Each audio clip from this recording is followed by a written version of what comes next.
think I'd like to be stuck in a lift with William Trevor, the Irish writer, though he is quite old, so if the lift got stuck for a long time, he would have to sit on the floor, because I'd be worried about him getting claustrophobic and panicky and possibly dying, because I think he's in his 80s now. But I love his work, I love his stories, I love his novels, and I have 100 questions for him, and it will probably be my only opportunity to ask them. Can you think of at least one of the questions off the top of your head? What you'd ask him first? I would probably ask him about some specific stories and books about why he made certain technical decisions. That's always what I'm interested to ask writers about. How do they decide on this particular point of view for a story or a book? That's the thing that I would ask them. It's quite a boring technical question, but that's what interests me. Who would I like to hang out in the afterlife with? Well, obviously Jane Austen, that goes without saying. There's quite a few, actually. I wouldn't mind meeting Dickens, you know. I think he would be a very, very interesting person, and he would have lots of stories. And I'm very interested in Limehouse. I'm writing a book that's partly set in 19th century Limehouse. And if something happened to me terrible and tragic before I finished that book, I could at least sit and chat with Dickens about what Limehouse was like in 1863. Can I recite anything? I can recite bits and pieces of things. I can recite the last verse of Philip Larkin's poem, The Trees. No, and I'll probably get it wrong now, and then I'll be, mocked on national radio. Still the unresting castles thresh in full-grown thickness every day. The old year's gone, they seem to say. Begin afresh, afresh, afresh. I think that's right.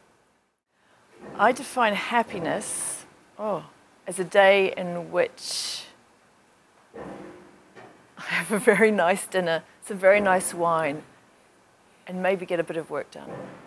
I think that would be a very happy day.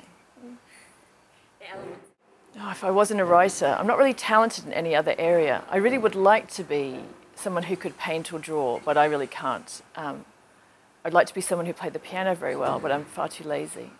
So I know this is bizarre, and I've been mocked about this in the past, but I really enjoy colouring in.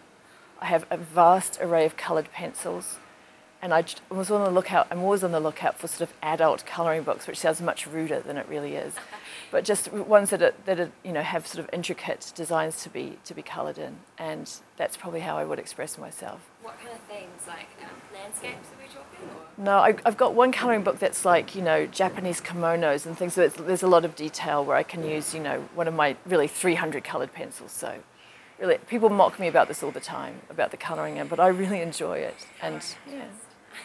That would be probably that is something to do with colouring and paper dolls, I think. That's where my talents would lie. I think a lot about movie adaptations because I teach screenwriting, and so we often look at different adaptations. So last semester, for example, I had my students looking at Atonement and The Hours, Slumdog Millionaire. But one of my favourites is Don't Look Now, the Daphne du Maurier short story that was made into a fantastic film by Nick Roeg in the 70s with Julie Christie and Donald Sutherland. That's a really fantastic adaptation. And I do have a great fondness for Trainspotting, which I think is also a really great adaptation of quite a difficult book.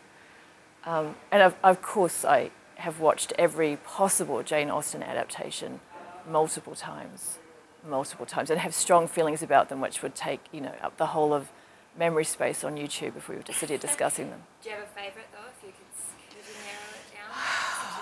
So hard.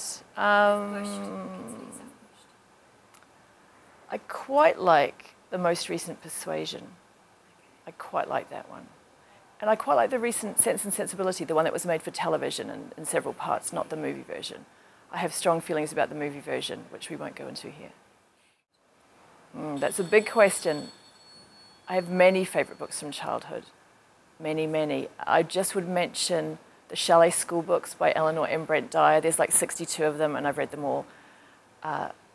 The Edward Eager Magic books I absolutely loved. And I guess I have to say Laura Ingalls Wilder, The Little House on the Prairie books, which I also love so much.